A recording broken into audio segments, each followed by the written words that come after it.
The Christmas lights strung along the rafters of Riverside Tavern cast a warm glow that did nothing to ease the knot in Marcus Chen's stomach. He sat at a corner table near the window overlooking the Charles River, watching couples and families pass by on the sidewalk outside, their breath forming clouds in the December cold. His fingers traced the rim of his beer glass, untouched for 20 minutes, while he waited for a woman whose face he had only seen in a profile photo his sister had texted him 3 days ago. This was attempt number 12. 12 blind dates in 24 months, each one ending the same way. Polite conversation that turned stilted the moment he mentioned Sophie.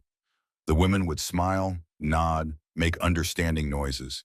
Then came the shift, subtle but unmistakable, when their eyes would glaze over and they'd start checking their phones. Within 15 minutes, they'd remember a forgotten appointment, an early morning meeting, a sick cat that needed attention. Marcus understood. A 44-year-old accountant with a 7-year-old daughter wasn't exactly a catch in the dating world of Boston's professional class. Add in the modest salary, the rental house in Somerville, and the complete absence of weekend availability due to soccer practice and art classes, and you had a recipe for romantic failure. He'd made peace with it, mostly. Except on nights like this, when loneliness felt like a physical weight pressing against his chest. The woman, Vanessa, a yoga instructor Rachel had met at her gym, arrived at 6:45, 15 minutes late. She had kind eyes and wore her blonde hair in a high ponytail. Marcus stood, shook her hand, tried to read her expression as her gaze swept over him. He'd worn his best shirt, the blue one Jennifer had bought him before Sophie was born, pressed until the creases were sharp enough to cut paper. For 20 minutes it went well.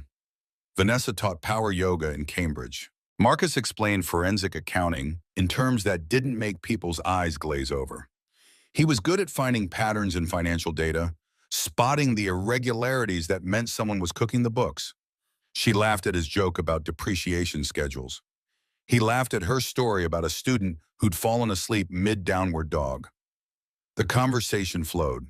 Then Vanessa asked if he had children. Marcus pulled out his phone, showed her the photo that lived as his lock screen. Sophie at Boston Common 2 weeks ago, gap-toothed smile, holding up a drawing of a reindeer she'd made at school.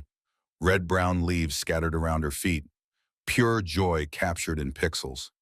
Vanessa's smile didn't quite reach her eyes anymore. She studied the photo for 3 seconds that stretched into infinity, then handed the phone back.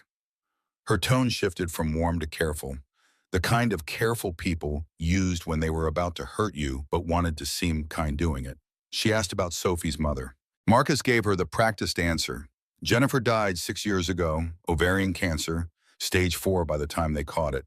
14 months from diagnosis to funeral. Sophie barely remembered her. Vanessa made sympathetic noises. Then she checked her phone, looked at him with something that might have been pity or might have been relief. The words came out flat, rehearsed. "You're really sweet, Marcus, but I don't think I'm ready for a ready-made family. You're just not my type." She stood before he could respond. Left cash for her untouched wine on the table, a $20 bill, more than the drink cost, as if paying extra could somehow soften the rejection. Then she walked out into the Christmas-lit streets of Boston without looking back. Marcus sat frozen, the familiar humiliation washing over him in waves. Around him, the restaurant buzzed with holiday cheer, couples leaning close over candlelit tables, groups of friends laughing over shared plates. He was an island of failure in a sea of connection. His hands trembled as he reached for his wallet. Time to go home, crawl into bed, pretend this evening never happened. In the morning, Sophie would ask how his date went, and he'd lie the way he always did. "It was fine, sweetheart, just didn't work out." He stood pulling on his coat. That's when the voice cut through the ambient noise, clear and calm, with an edge of something Marcus couldn't quite identify. Desperation, maybe, or determination. "Excuse me, would you consider being my husband?" Marcus turned, certain he had misheard. The woman sat at the adjacent table, facing him directly. She was striking in a way that had nothing to do with conventional beauty and everything to do with presence. Dark hair pulled back in a severe ponytail, a charcoal suit that probably cost more than Marcus's monthly rent. Eyes that assessed him with the same intensity he used when analyzing balance sheets for hidden fraud. Late 30s, he guessed. The kind of woman who belonged in corner offices, not casual riverside restaurants on Christmas night. His mouth open, closed, opened again. I'm sorry, what? No smile crossed her face. No hint that this might be a joke. I asked if you would consider being my husband. I'm serious. The room seemed to tilt. Marcus glanced around looking for hidden cameras, friends playing a cruel prank. Nothing. Just this stranger studying him like he was a particularly interesting puzzle. I don't understand. The woman, cool, composed, utterly unreadable, gestured toward the empty chair across from Marcus's abandoned table. I heard everything. Your date, what she said about not being ready for your daughter. Heat crawled up Marcus's neck. Bad enough to be rejected. Worse to have a witness. Look, I appreciate whatever this is, but I need to go. Wait. She stood in one fluid motion. Not desperate, despite what he'd thought. Just firm. Used to being obeyed. I'm serious about my question. Marcus froze, one arm halfway into his coat sleeve. Really looked at her for the first time. Mid-30s, he revised. Expensive watch. Cartier, he thought, though he only knew that because Jennifer had once pointed one out in a magazine. Everything about her screamed success, from the tailored cut of her suit to the way she held herself, spine straight, shoulders back, authority worn as naturally as skin, and she was asking him to marry her. You're insane, he said flatly. The corner of her mouth quirked up, not quite a smile. Probably, but I'm also very alone, and so are you. The words hit harder than they should have. 6 years. 6 years since Jennifer's funeral, since he'd stood in Mount Auburn Cemetery and promised her gravestone he'd take care of their daughter. 6 years of frozen dinners and parent-teacher conferences he attended alone. 6 years of being both mother and father, falling short at both. This woman didn't know any of that, couldn't know, but something in her eyes suggested she understood loneliness in her own way. Sit down, she continued, her voice losing its edge. Let me buy you dinner. 5 minutes of your time. If you still think I'm crazy after that, you can leave. Every instinct screamed at Marcus to walk away. This was how horror movies started. Stranger makes bizarre proposal, protagonist ignores red flags, ends up dismembered in a basement. But there was something in her expression that stopped him. Not pity, which he'd learned to spot from 50 paces. Something more like recognition, like seeing your own reflection in a stranger's eyes. He sat back down. She signaled the waiter without breaking eye contact, ordered wine for both of them without asking his preference. When the server retreated, she folded her hands on the table with the precision of someone used to boardroom negotiations. My family has been pressuring me to get married for 3 years. They parade eligible men in front of me at every holiday dinner like I'm supposed to pick one off a shelf at Whole Foods. Marcus said nothing, waited. Her jaw tightened almost imperceptibly. Every man I've dated only wanted 2 things, my money or my connections. I built my company from nothing. And now that it's successful, everyone wants a piece. Nobody wants me. The waiter returned with wine. She picked up her glass but didn't drink, just held it like a prop. I want a family, a real one, not a transaction disguised as romance, just people who actually care about each other. Marcus recognized that ache in her voice, the yearning for something whole. Why me? I heard you talking before your date arrived. You told the bartender your daughter drew you a picture of a reindeer this morning, that she's learning about Rudolph in school and thinks he's the best character because he's different, and that makes him special. Marcus blinked.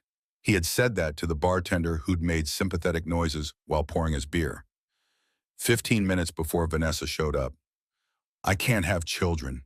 The words came out flat, stripped of emotion.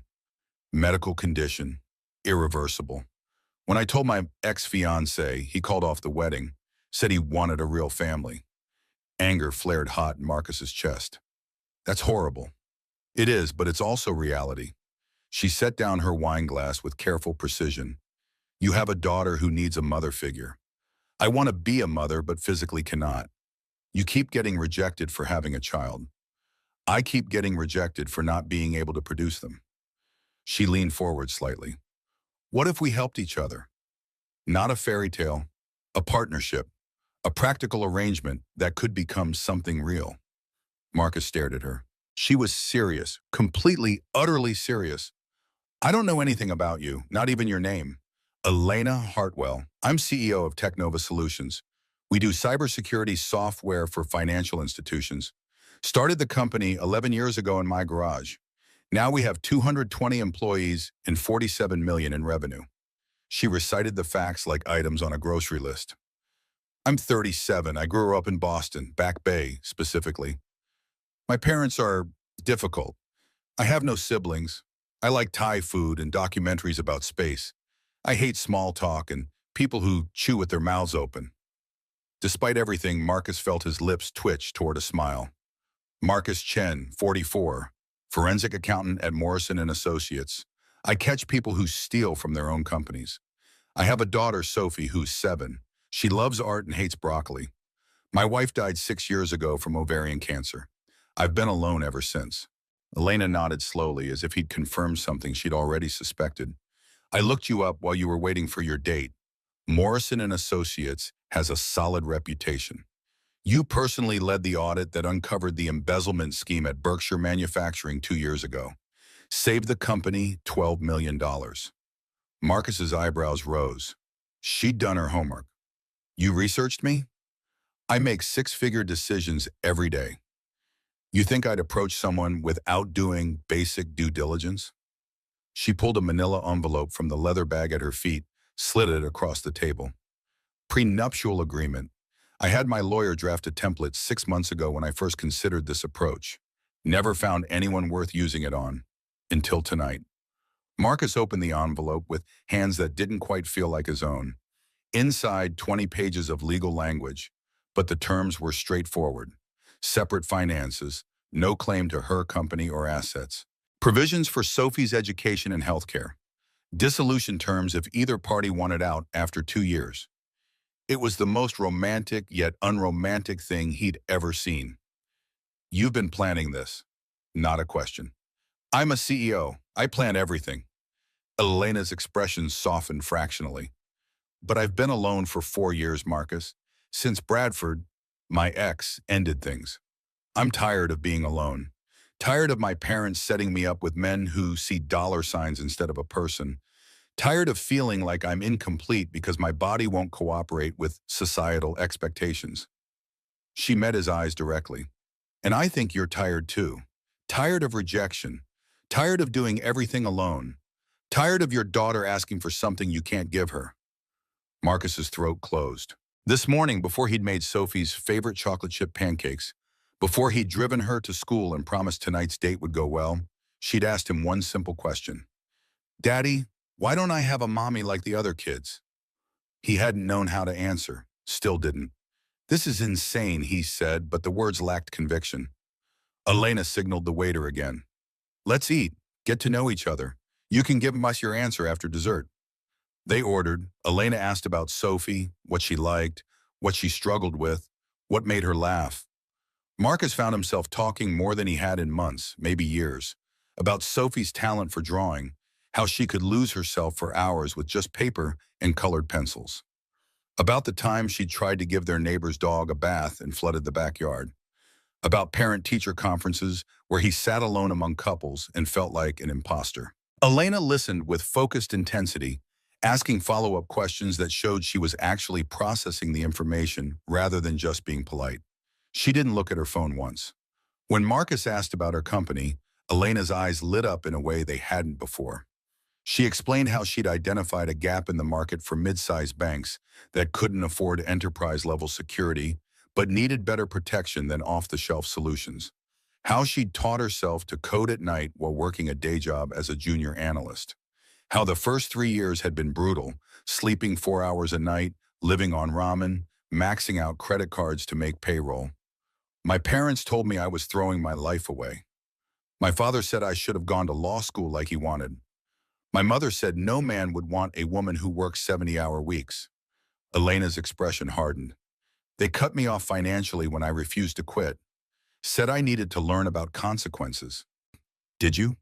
I learned that I'm better off without their money, and that the people who love you shouldn't put conditions on that love. She paused. which is why I haven't spoken to them in 3 years. Not since they made it clear I was a disappointment for not being married with children by 35. The waiter cleared their plates, brought dessert, creme brulee that neither of them touched. Lena pulled out her phone, set it on the table between them. Put your number in, let me meet Sophie. Let's see if this insane idea could actually work. Marcus's hands trembled as he picked up the phone. This was crazy. Absolute madness. You didn't marry strangers because you were both lonely. That's not how functional relationships worked. But then again, traditional dating wasn't working either. 12 failures in 2 years. How many more rejections before he gave up entirely? Before Sophie stopped asking about why she didn't have a mother? Before he turned into one of those bitter single parents who'd convinced themselves they were better off alone? He typed in his number, handed the phone back. Elena's expression didn't change, but something in her eyes softened. Relief, maybe. Or hope. I mean it. I want to meet Sophie. I want to see if we can build something real out of this practical arrangement. Why are you doing this? Marcus asked one more time, needing to understand. Really? Elena stood, gathering her bag and coat. She looked down at him, and for just a moment, the CEO mask slipped entirely. Underneath was raw vulnerability, the kind that comes from too many nights spent alone in empty apartments. Because I'm tired of being alone, and because when I heard you talk about your daughter this evening, the love in your voice, the pride, I thought, that's what family sounds like. That's what I want. She left cash on the table to cover both meals, more than enough. Then she walked toward the exit, pausing just before the door. Think about it, Marcus, but don't take too long. Loneliness has a way of making us settle for less than we deserve. Then she was gone, disappearing into the Christmas lights and winter darkness. Marcus sat alone at the table, staring at the text message that had already appeared on his phone. This is Elena. Call me when you're ready. For the first time in 6 years, he felt something other than resignation, something dangerous and terrifying and impossible to ignore. Hope. 3 days passed. Marcus didn't call. Monday morning began at 5:30, same as always. He made breakfast for Sophie, scrambled eggs, toast with too much butter, the way she liked it, orange juice in her favorite cup with the faded Disney princess. Packed her lunch while she ate, making sure to include the string cheese she'd begged for and the apple slices he knew she'd trade away. Drove her to Somerville Elementary by 7:15, watched her run toward the building with her backpack bouncing, purple coat bright against the gray morning. Then the real day started.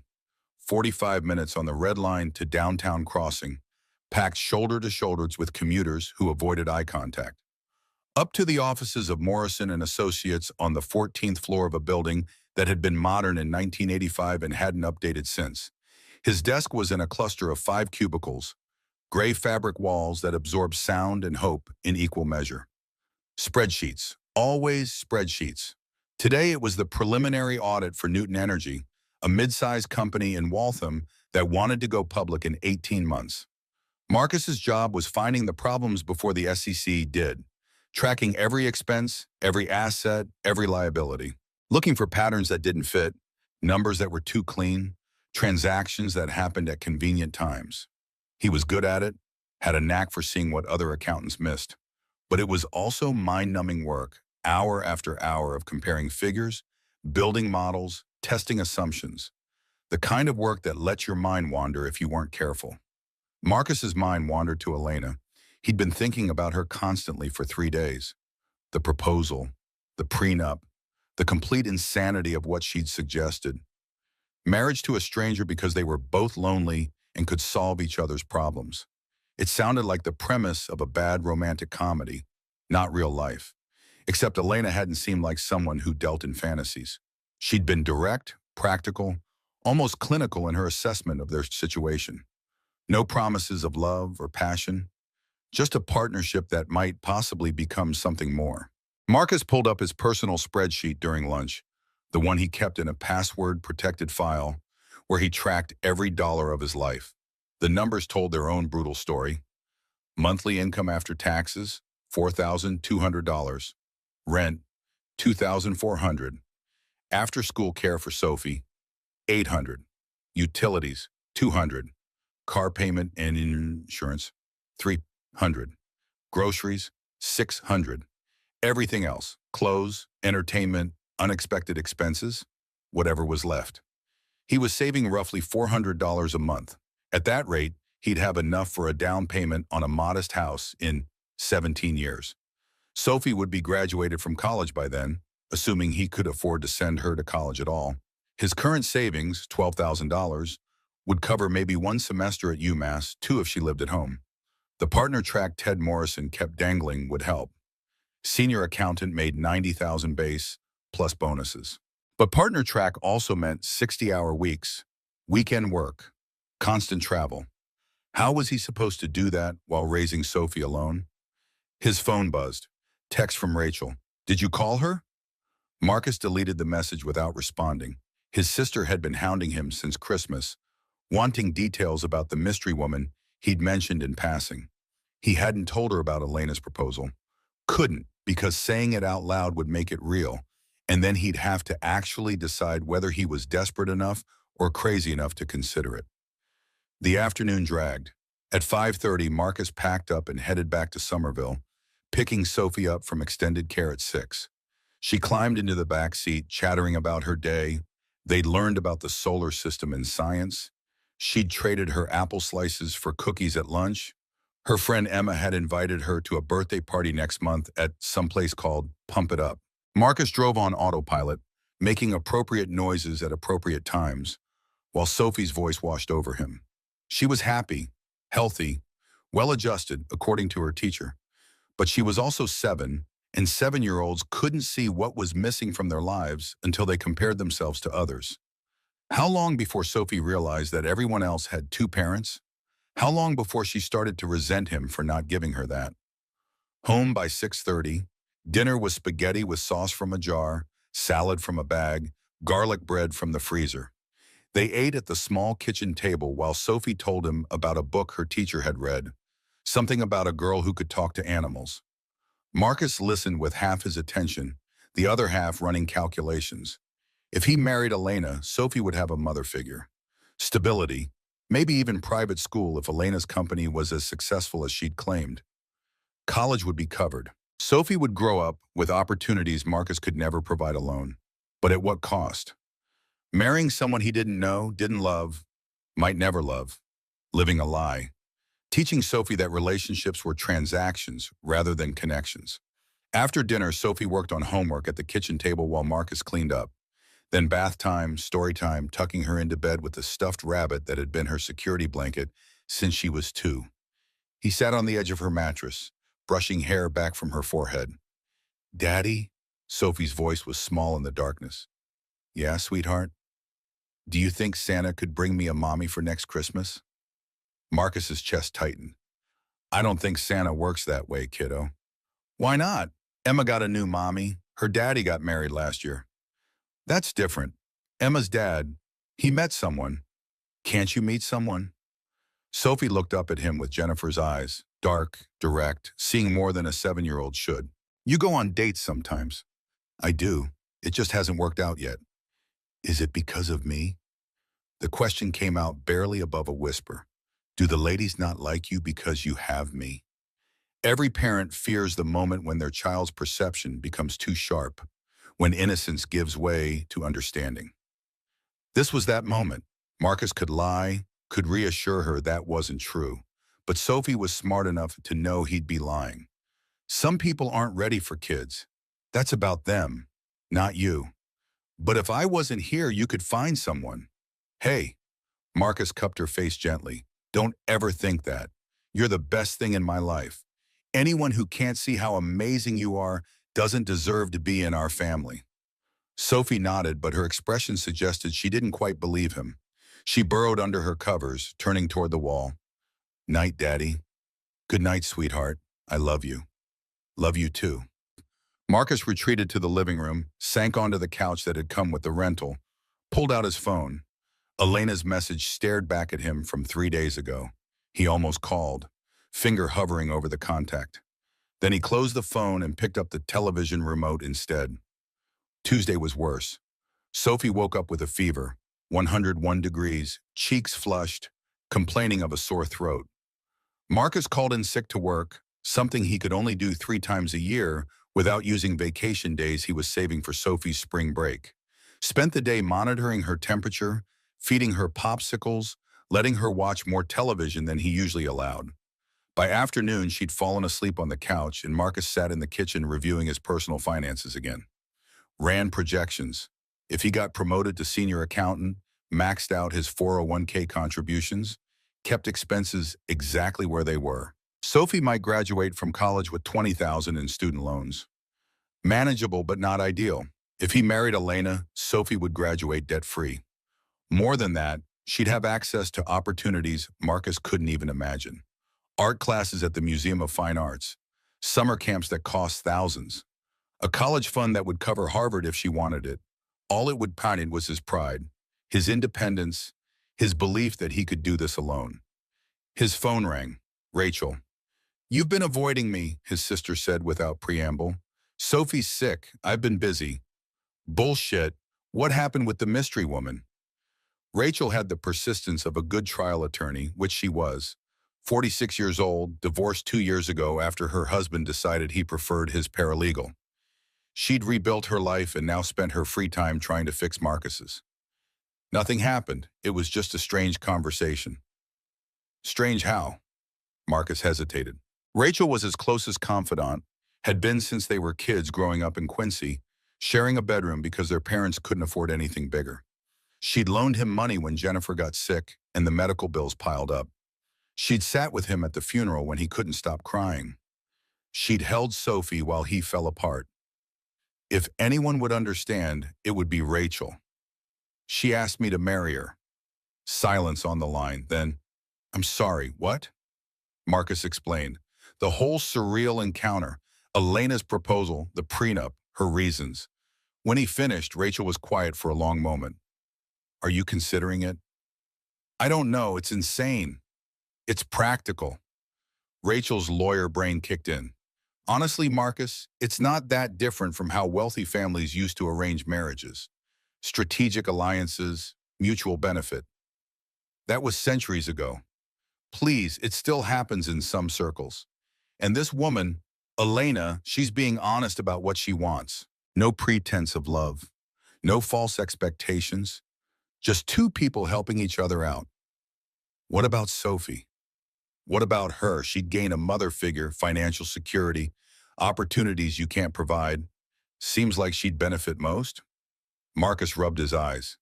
"And what do I tell her, that daddy married a stranger because it made economic sense? You tell her you found someone who cares about both of you, who wants to be part of your family." Rachel's voice softened.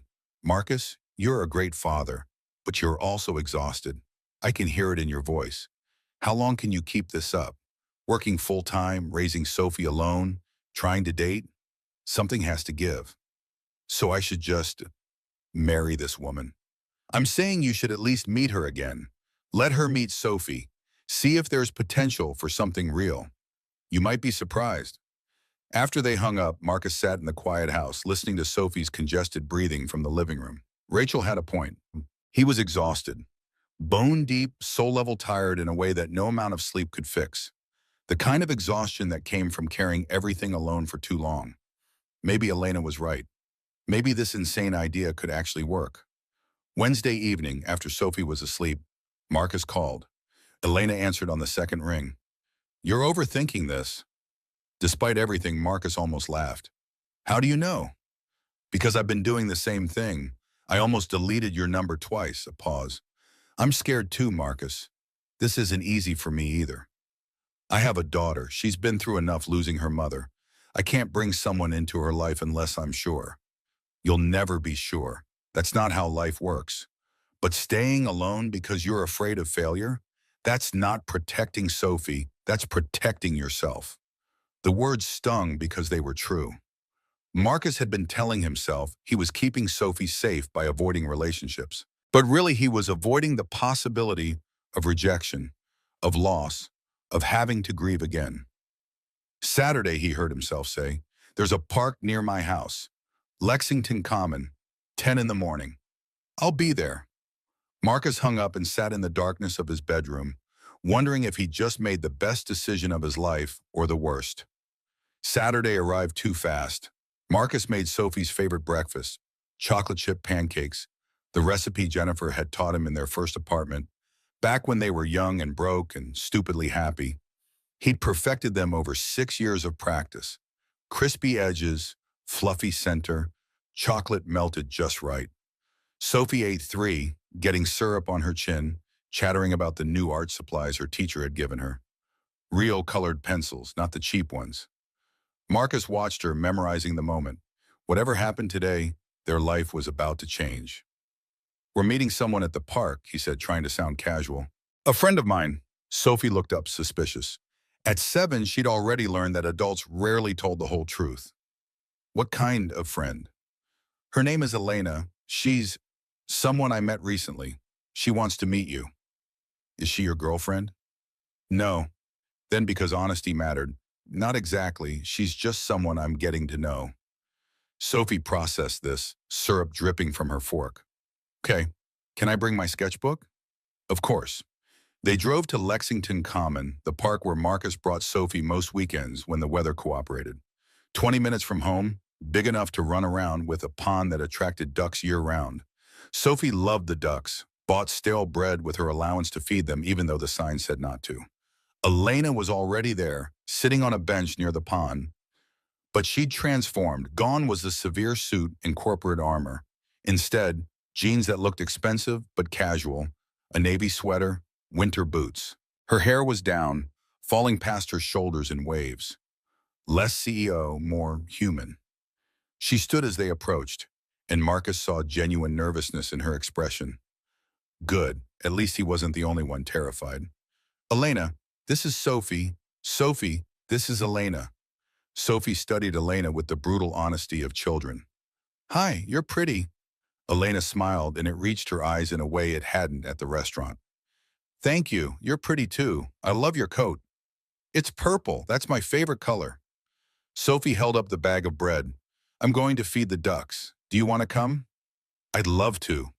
They walked toward the pond, Sophie running ahead while Marcus and Elena followed at a distance. The December air was cold but not brutal, temperature hovering around 30 degrees. Marcus shoved his hands in his pockets, hyper-aware of Elena beside him. "Thank you for coming," he said quietly. "Thank you for calling." Elena watched Sophie scatter breadcrumbs, her expression unreadable. "She looks like you." "She has her mother's eyes."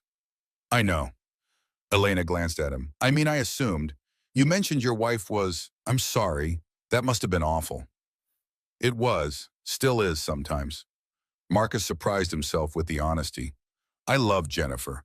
We were high school sweethearts, got married young, had Sophie right away. When she got sick, it felt like the universe was punishing me for being too happy." Elena was quiet for a moment. "My mother died when I was 12. Car accident. I spent years angry at the universe too." "I'm sorry. It was a long time ago." But her voice carried old pain. "My father remarried 4 years later.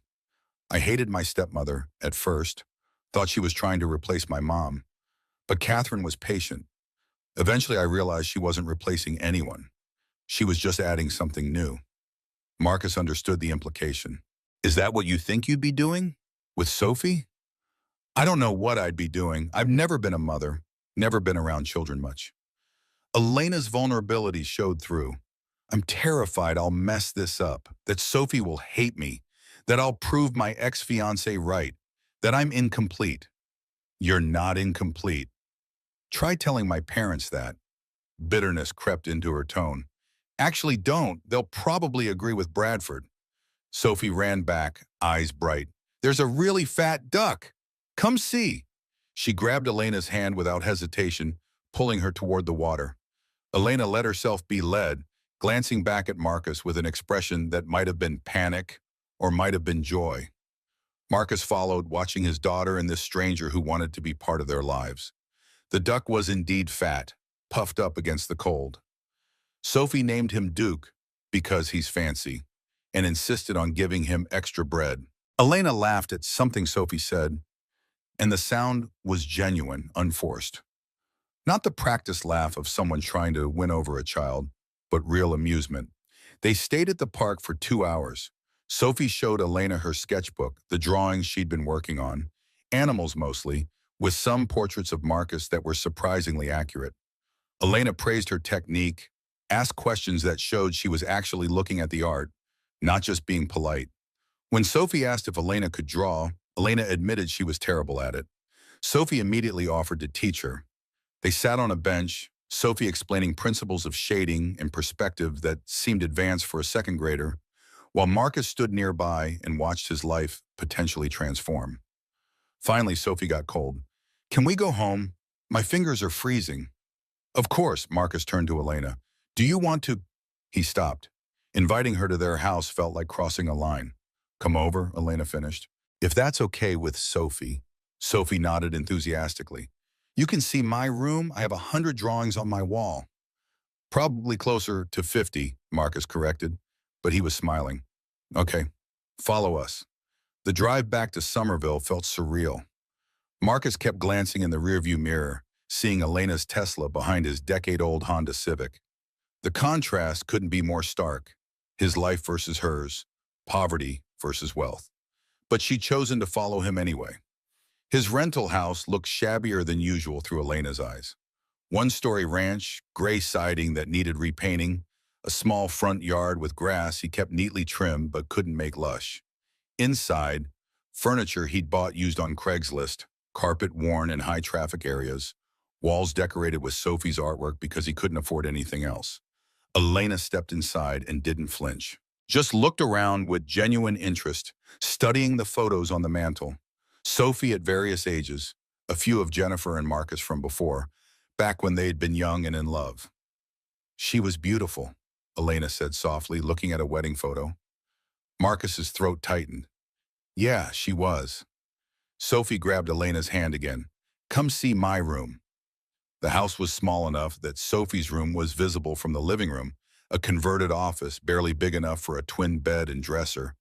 But Sophie had made it her kingdom. Drawings covered every surface. On the walls, the dresser, taped to the closet door. A rainbow explosion of color and creativity. Elena stood in the doorway, taking it all in. "Wow." "I like to draw," Sophie said proudly. "I can see that. These are incredible, Sophie. You have real talent." "My teacher says I should take art classes, but Daddy says they're expensive." Marcus winced. He'd explained that private art instruction cost money they didn't have, but Sophie had apparently internalized it as him not thinking she was worth the investment. Elena knelt down to Sophie's eye level. "Have you ever tried watercolors?"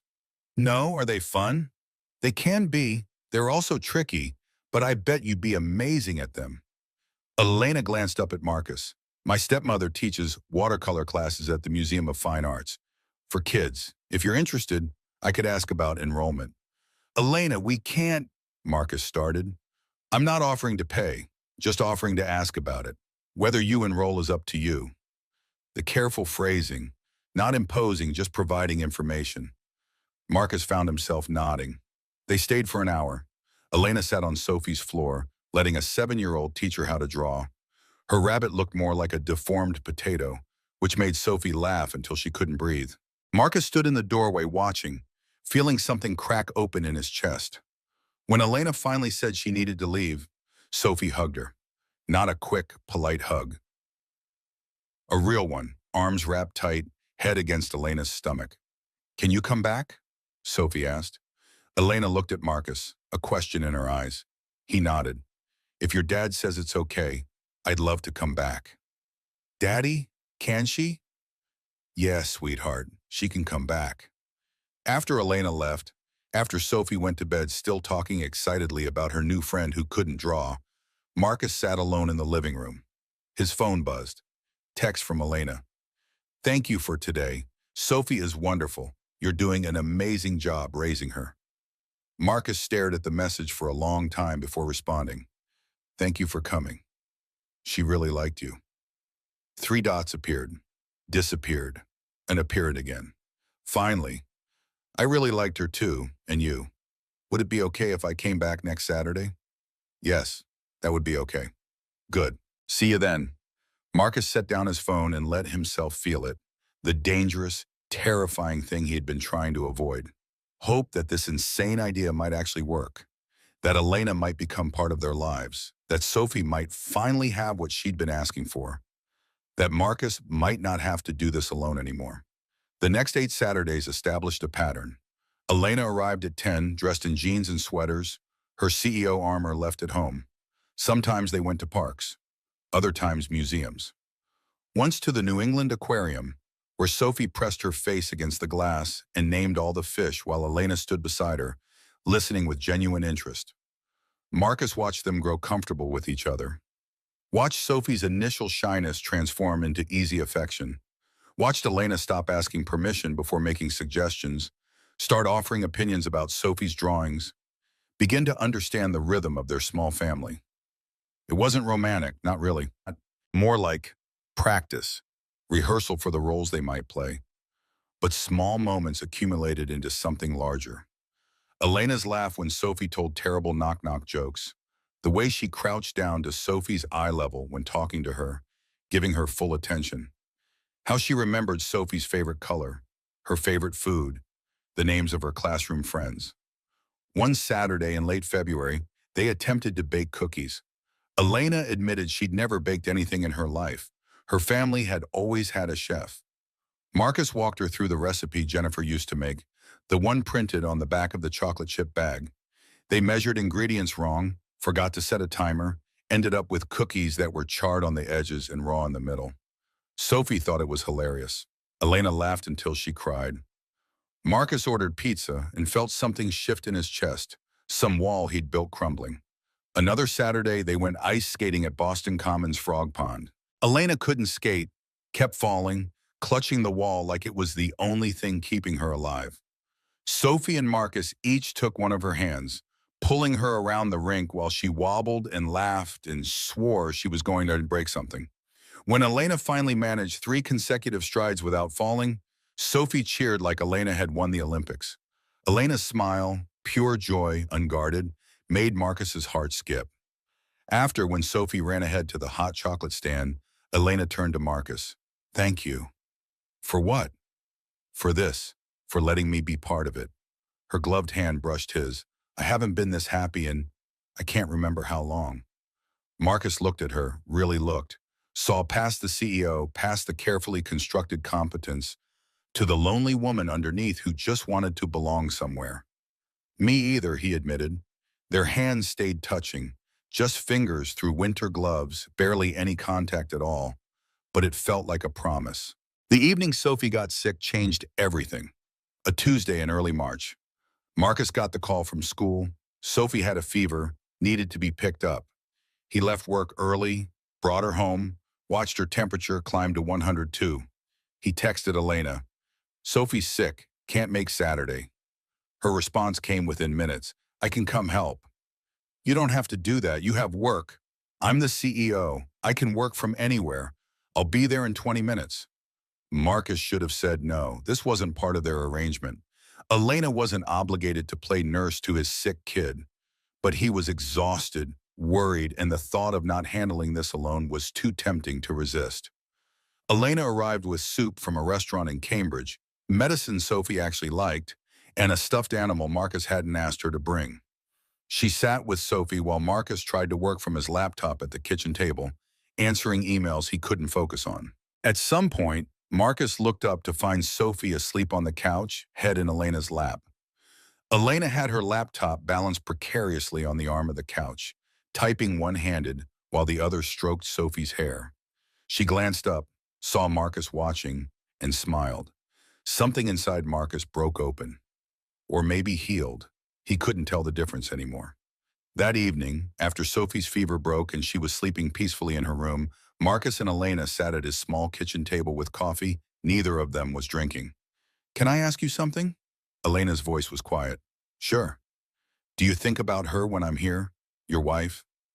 Marcus had known this question would come eventually. Didn't make it easier to answer. "Yes," Elena nodded, accepting. "Does it bother you that I'm here?" "Sometimes." Honesty felt important. "Sometimes I feel like I'm betraying her, like I'm trying to replace her." "You can't replace someone who was loved, Marcus. Love doesn't work that way." "My head knows that. My heart isn't always convinced. Elena reached across the table, covered his hand with hers. My mother died when I was 12. Car accident on Road 2. She hit black ice, went off the road. Died instantly. Marcus hadn't known. I'm sorry. My father was devastated. For 3 years, he barely functioned. Then he met Catherine, my stepmother now. I hated her at first. Screamed at my father that he was betraying my mother. Said horrible things to Catherine's face. What changed? One night, I found Catherine crying in the kitchen. I asked why, Ma. She said, because I'll never be your mother, and I wish I could be. Not to replace her. No one could. But to love you the way she would have wanted. Elena's eyes were bright with unshed tears.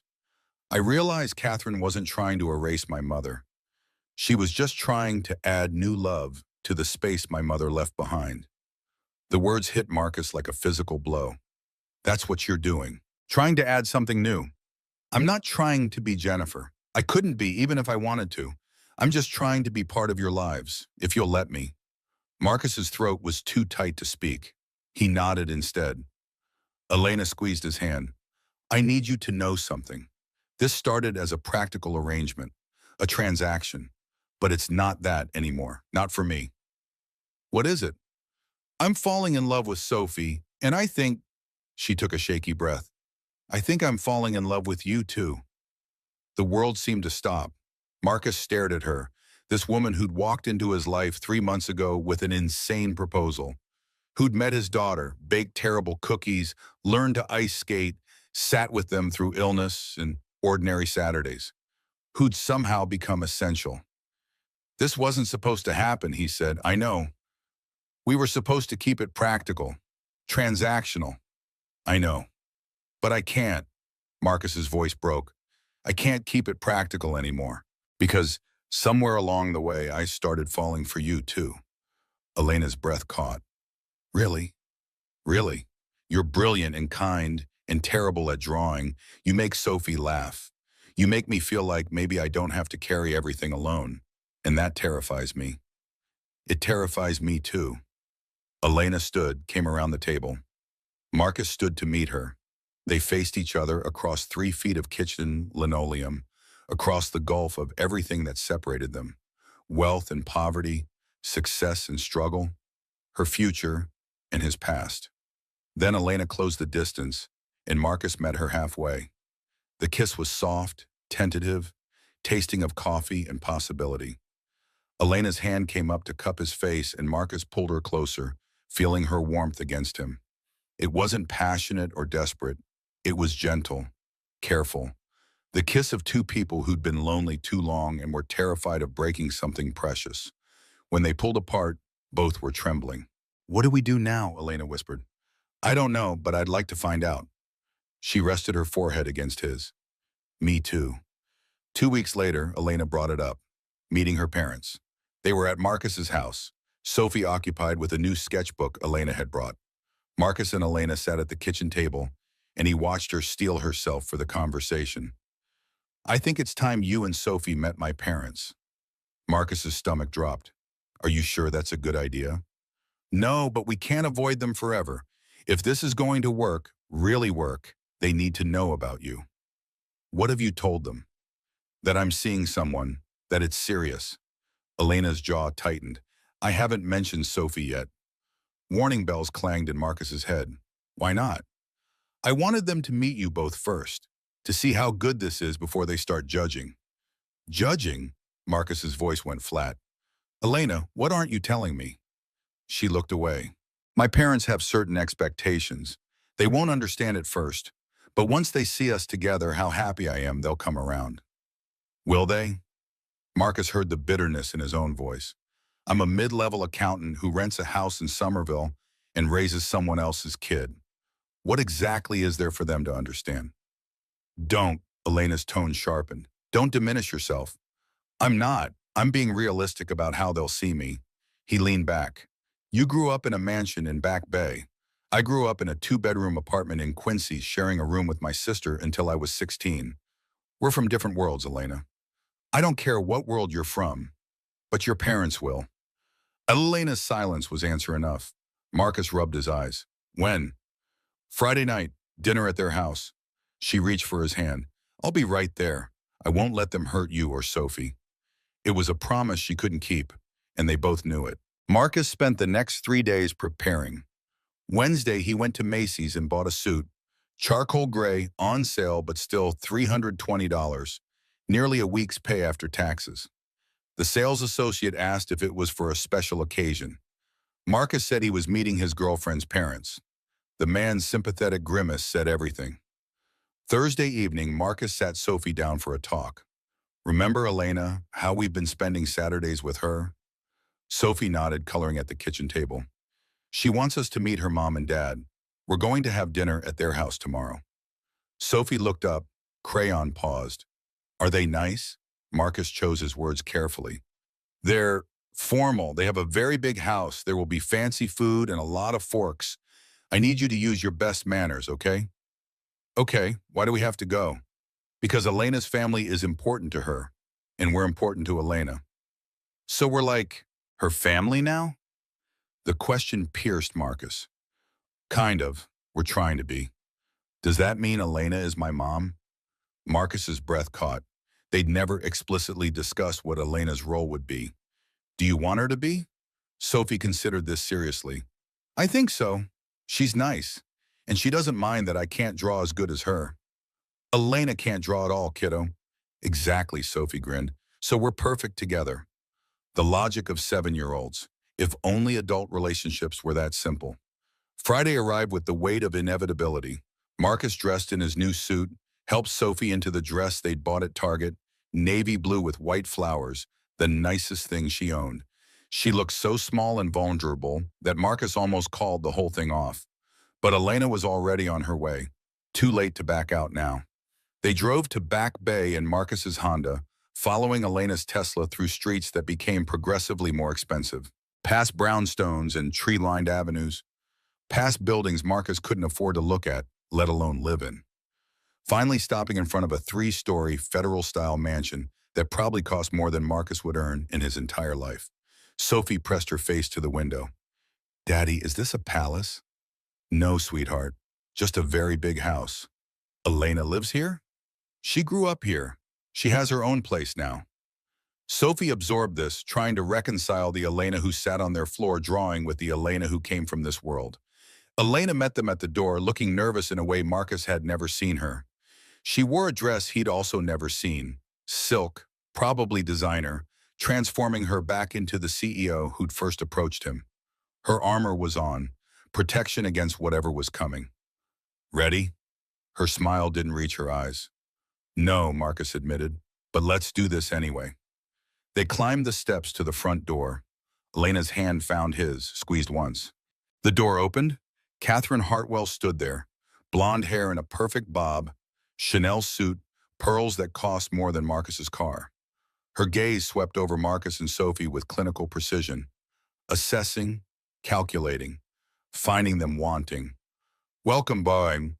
The word was ice. Please, come in. Marcus took Sophie's hand and stepped into a world where they would never, ever belong. The foyer swallowed them. White Carrara marble stretched beneath their feet, reflecting the light from a baccarat chandelier that probably cost more than Marcus earned in a year. Sophie's shoes, polished Target specials, squeaked against the stone.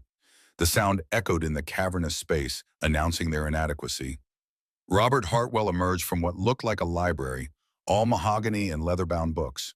69 years old, silver hair slicked back, wearing a Tom Ford suit that fit like it had been sculpted onto his frame. His handshake was firm, assessing, the grip of a man used to measuring worth in seconds. Marcus Chen, Robert Hartwell. No warmth in his voice, just acknowledgement. And this must be Sophie. Sophie, to her credit, extended her small hand. Nice to meet you, sir. Robert's eyebrow rose fractionally. At least she had manners. Small comfort in a tsunami of judgment. They moved to the dining room, another cathedral of wealth. The table could seat 12 easily, set tonight for 5 with china so delicate Marcus was afraid to breathe near it. 3 forks on the left, 2 knives on the right, 2 crystal glasses. Sophie stared at the place setting like it was a puzzle designed to humiliate her. Catherine appeared with wine, pouring without asking preferences. Her movements were practiced, effortless, the grace of someone who'd hosted 1,000 dinners for people more important than Marcus would ever be. Please sit. She gestured to seats clearly chosen to separate Marcus and Elena, placing Sophie between strangers. Strategic seating to divide and conquer. The first course arrived, caviar on blini. Sophie looked at the glistening black eggs with barely concealed horror. Marcus watched her take a small bite, her face carefully neutral, even as he knew she hated it. 7 years old and already learning to lie with her expression. That broke something in him. Robert started the interrogation disguised as small talk. Marcus, Elena mentioned you're an accountant. Yes, I work at Morrison and Associates. We handle mid-market audits and forensic accounting. Morrison. Robert swirled his wine. I don't believe I'm familiar. Are they a national firm? Regional, based in Boston, offices in Providence and Hartford. I see. The words dripped with dismissal. What did you study? Accounting and finance, UMass Boston. Another pause weighted with meaning. State school. Not a question. A categorization. Marcus felt Elena stiffen beside him, but kept his expression neutral. Full scholarship, graduated magna cum laude. Impressive, Catherine's tone suggested it wasn't. And you're raising Sophie alone? The shift was jarring, from Marcus's inadequacies to Sophie's existence as a problem to be solved. Yes, my wife passed away 6 years ago. How tragic. No emotion behind the words. Catherine turned to Sophie. And how old are you, dear? Sophie swallowed her water carefully. 7 3/4. 7. Such a formative age. Catherine's smile was surgical. You must need so much. Stability, structure, a proper family unit. Marcus's jaw clenched. She has those things. Does she? Robert leaned forward. A single father working full-time. No mother in the picture. That seems like a challenging environment for a young girl. Elena's voice cut through, sharp. Father, Sophie is thriving. She's talented, intelligent. I'm not questioning the child's abilities. Robert's interruption was smooth. I'm questioning whether one parent, working a demanding job with limited resources, can provide everything a child needs. The second course arrived, lobster bisque. Marcus had lost his appetite somewhere between the caviar and being told he was failing his daughter. Across the table, Sophie's eyes were too wide, too understanding. She was listening to every word, absorbing the subtext that she was the problem. Catherine pivoted with predatory grace. Marcus, I hope you don't mind me asking, what are your career prospects? Where do you see yourself in 5 years? Professional territory, safer. I'm being considered for senior accountant, partner track in 3 to 5 years if I continue on my current trajectory. Partner, Robert's laugh was brief, cutting. What does that translate to in compensation? Father, Elena's voice rose, it's a fair question. Well, if Marcus is going to be part of this family, we need to understand his financial position. Robert turned back to Marcus, all pretense of politeness abandoned. Elena is worth, conservatively, $30 million. Her company is valued at $65 million. You understand our concern about intentions. The accusation hung in the air like smoke. Marcus set down his spoon with deliberate care. I'm aware of the disparity, Mr. Hartwell. I didn't pursue Elena. She approached me. How convenient for you. Father, that's enough. Is it? Catherine's voice was quieter than her husband's, but no less lethal. We've worked very hard to build our family's position, Elena. Your success is something we're enormously proud of. But you have to understand our perspective. A man working a modest job with a child from a previous marriage, approaching our daughter. He didn't approach me. I approached him. Elena's words came out clipped. And Marcus has never asked me for anything. Not money, not connections, not help. He's been raising Sophie alone for 6 years, doing everything himself. Your best is admirable. Catherine turned to Marcus. But Elena deserves more than admirable. She deserves exceptional. Sophie's fork clattered against her plate. The sound cut through the tension like breaking glass. She stared at her hands, tears building. Marcus pushed back from the table. Sophie, get your coat. Marcus, Please. Elena reached for him. No. The word came out harder than he intended. This was a mistake. I shouldn't have brought her here. He stood, helped Sophie out of her chair. She was crying silently now, tears streaming down her face. Catherine opened her mouth to speak, but Marcus cut her off. My daughter is crying because you just spent the last hour telling her she's a burden, that her existence makes me inadequate, that she's the reason I can't be with Elena. His voice was controlled, lethal. We're leaving. Elena followed them to the foyer. Marcus, wait. Let me talk to them. They just need time. Time for what? To accept that I'm poor? That Sophie isn't their blood? He grabbed their coats from where a uniformed staff member had hung them. They made their position very clear. They're just protective. They're cruel. Marcus looked at her, saw the woman he had been falling for overlaid with this world she came from. And you brought us here knowing they would be. You knew they'd judge us, and you brought Sophie anyway. Elena's face crumpled. I thought they'd be different. I thought if they saw you, saw how good you are. Well, they saw. He finished buttoning Sophie's coat with shaking hands. And we're not good enough. We'll never be good enough for your world. From the dining room, Robert's voice carried, Elena, come back inside. Let them go. Elena looked torn between two worlds. Marcus made the decision for her. Goodbye, Elena. He walked out, Sophie's hand in his, leaving Elena standing alone in her parents' mansion. In the car, Sophie sobbed against her seatbelt. They hate me. They think I'm a... Marcus pulled to the side of Beacon Street, unable to drive while his daughter fell apart. He climbed into the back seat, pulled her into his arms. They don't hate you. They don't even know you.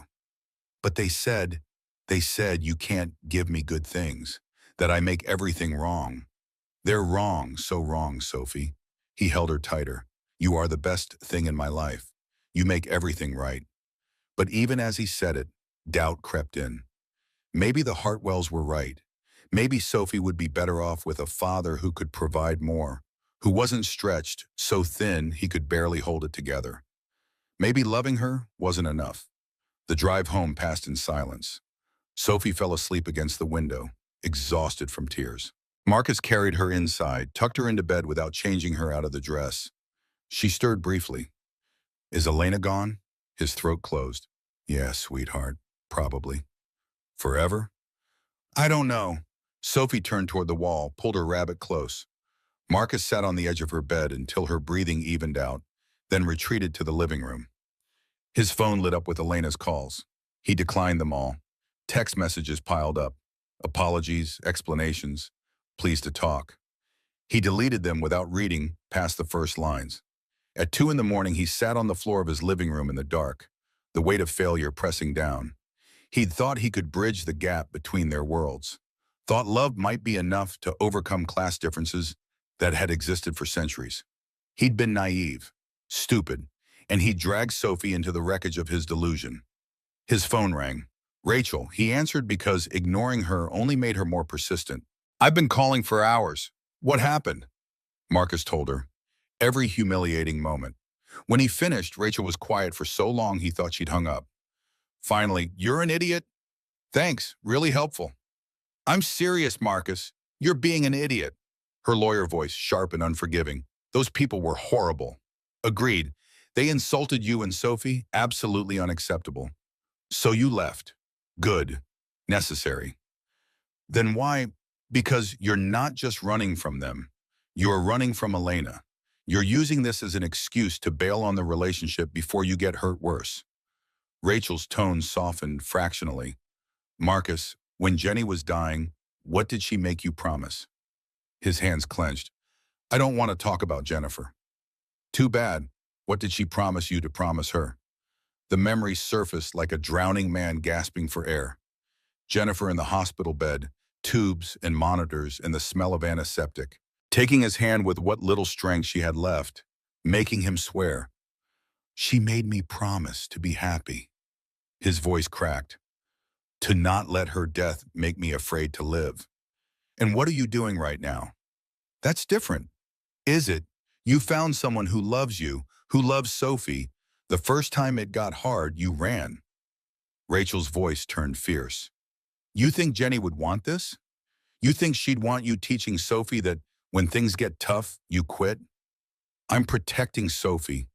You're protecting yourself. Sophie doesn't need you to shield her from rejection. She needs you to show her how to stand up to it, how to fight for what matters. Rachel paused. You think honoring Jenny means staying miserable? You're wrong. Honoring her means being brave enough to choose happiness. Like she did, fighting for every day she had left with you. After Rachel hung up, Marcus sat in the silence of his house. Around him, evidence of the life he'd built alone. Sophie's drawings on the walls, Jennifer's photo on the mantle, furniture bought secondhand but kept carefully clean. A small life, a limited life, but his. Except it wasn't just his anymore. Sophie needed more than he could give, and he'd found someone willing to give it, someone who'd spent months earning Sophie's trust, learning to be part of their world, someone he'd pushed away because her parents were terrible and he was scared. He opened his phone, scrolled through Elena's messages. The first few were apologetic, then confused, then hurt. The last one, sent an hour ago.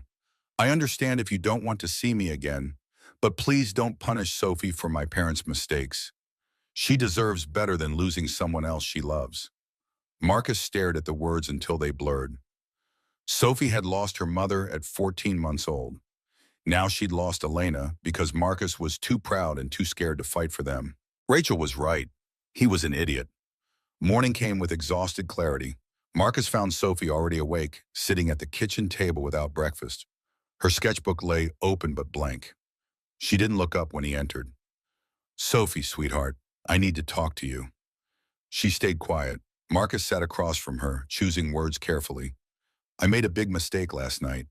When those people said mean things, I ran away. I thought I was protecting you. Sophie's eyes remained fixed on the empty page. But running away taught you the wrong lesson. It taught you that when things get hard, we give up. That when people say we're not good enough, we believe them. He reached across the table. That's not what I want you to learn. Sophie finally looked up. What should I learn? That being good enough isn't about money or big houses. It's about being kind and honest and loving. And Sophie, you are all those things. His voice steadied. You're smart and talented and compassionate. You're everything I could want in a daughter. Anyone who can't see that is wrong. What about Elena's parents? They're wrong. They don't know you. They saw you for an hour and made judgments based on things that don't matter. But we can't let them win by believing what they said. Sophie processed this with 7-year-old logic. So we should show them they're wrong. Do you want to? Even if it's hard? Even if they keep being mean? Her chin lifted, showing the stubborn determination she'd inherited from Jennifer. Yes, I want Elena back. I don't care about her mean parents. Marcus felt something crack open in his chest. His daughter was braver than he was. Then we'll fight for her. Together. Promise? I promise. The words hung between them like a covenant. Sophie's hand found his across the table. Marcus called Elena that afternoon. She answered on the first ring, voice raw. Marcus? Can we meet? Just the two of us. I need to talk to you. Yes. Where? Your office? I don't want Sophie to see us until I know. Until we figure this out. 30 minutes later, Marcus stood in the lobby of Technova Solutions, feeling profoundly out of place among glass and chrome and people in expensive suits. The receptionist called up, and Elena appeared almost immediately. She looked terrible. Dark circles, hair pulled back severely, armor back in place. They didn't hug, didn't touch, just stood in the lobby while employees pretended not to stare. I'm sorry, Marcus's voice was low. I shouldn't have left like that. I was angry, but I took it out on you. Elena's composure cracked. They were horrible. I knew they might be judgmental, but I never imagined they'd be that cruel to Sophie. They're your parents. You wanted them to accept us. I wanted them to see what I see, that you're a good man, that Sophie is wonderful, that we could be a family. Her eyes filled. I told them off after you left. Told them they were wrong about everything. My father said I was throwing away my future. My mother said I was choosing a stranger over my family. What did you say? I said you weren't a stranger, that in 3 months You and Sophie had become more family to me than they'd been in years. Elena's voice broke. Then I left. Haven't spoken to them since. Marcus absorbed this. Elena had chosen them, had stood up to her parents, walked away from that world, and he'd pushed her away without giving her a chance to prove her choice. I'm scared. The admission cost him. Scared that your parents are right, that I can't give you what you deserve, that Sophie will grow up in your world always being reminded she doesn't belong. So we let them win? We give up because they're terrible people? No, we fight. Marcus stepped closer. But I need to know you're in this, really in this. Not just rebelling against your parents. Not looking for a family because they rejected you. I need to know you love Sophie and me enough to face judgment every holiday, every family event. Enough to choose us over and over. Elena closed the distance between them. I love Sophie. I've loved her since that first day at the park when she taught me to feed ducks. I love her laugh and her drawings and the way she explains things with complete confidence, even when she's wrong. Her hands found his. And I love you. I love how you make pancakes on Saturday morning and read her stories with different voices and work yourself exhausted to give her everything you can. I love your integrity and your kindness and how you see me as a person, not a bank account. My parents will never accept us. You need to understand that. Then they'll lose me because I'm choosing you. Elena's grip tightened. I'm choosing Sophie. I'm choosing this family we're building. I don't care what they think. Marcus pulled her against him, felt her shake with tears. Around them, the Technova lobby buzzed with activity, but it faded to background noise. Just them, holding each other, making promises in the wreckage of what they'd almost lost. Come home, he whispered, to us, where you belong. Elena pulled back, wiping her eyes.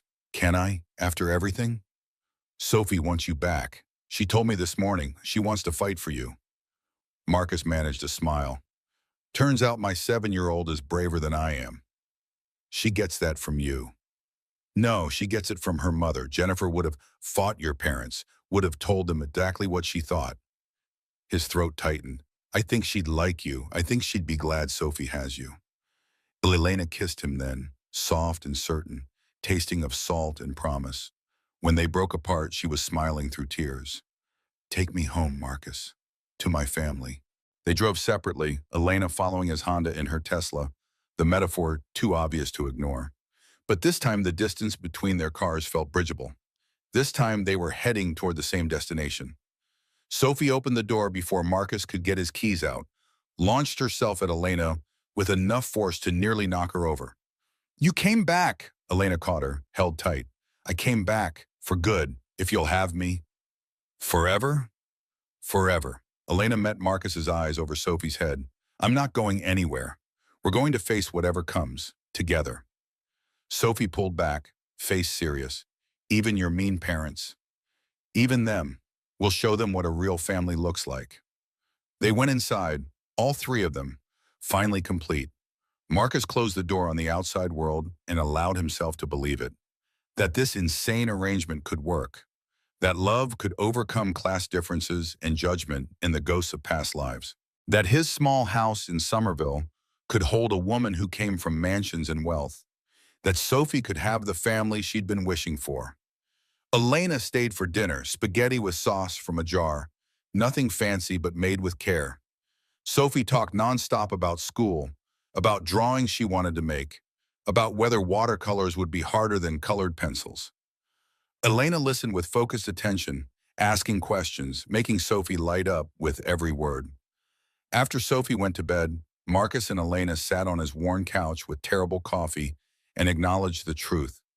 Your parents will make every holiday a battle. I know. Sophie will face judgment. So will I. I know. This won't be easy. Elena turned to him, expression fierce. Nothing worth having is easy. My parents spent my whole life telling me what I should want, what would make me happy. They were wrong about everything. She took his hand. You and Sophie make me happy. Really, genuinely happy in a way I didn't know I could be. I'm not giving that up because my parents can't see past status and money. What if they never come around? Then I have a family anyway. This one. She gestured around the small living room. This is enough. You're enough. Marcus kissed her, pouring everything he couldn't say into the contact. Fear and hope and gratitude and love, all of it tangled together in the press of lips, the tangle of hands. When they broke apart, Elena rested her forehead against his. We're really doing this, he murmured. We're really doing this. Outside, Boston settled into March cold. Inside Marcus's small rental house, a family was forming from unlikely pieces. A widowed accountant, a lonely CEO, and a 7-year-old girl who just wanted someone to call mom. It wasn't the family any of them had planned. It wasn't conventional or simple or easy, but it was theirs, and they would fight for it. 3 weeks of silence from the Hartwells. Elena had expected calls, confrontations, the kind of pressure her parents typically applied when she made decisions they disapproved of. Instead, nothing. Radio silence more unnerving than conflict. She filled the void with Sophie and Marcus. Saturdays became a given, but other nights crept in too. Dinner on Wednesdays, helping with homework on Thursdays. Elena's penthouse in Seaport gathered dust, while she spent evenings in Marcus's cramped living room, teaching Sophie watercolor techniques Catherine had taught her decades ago. The parallels weren't lost on her. Her stepmother had earned Elena's trust through patient presence, showing up week after week until Elena stopped flinching at affection. Now, Elena was doing the same with Sophie, learning that motherhood wasn't biology but consistency. Being there when Sophie woke from nightmares, braiding her hair before school, remembering she hated broccoli but would eat carrots if ranch dressing was involved. Small things that added up to family. Marcus watched it all with an expression Elena was learning to read. Gratitude mixed with residual guilt, as if he still believed he should be able to do everything alone.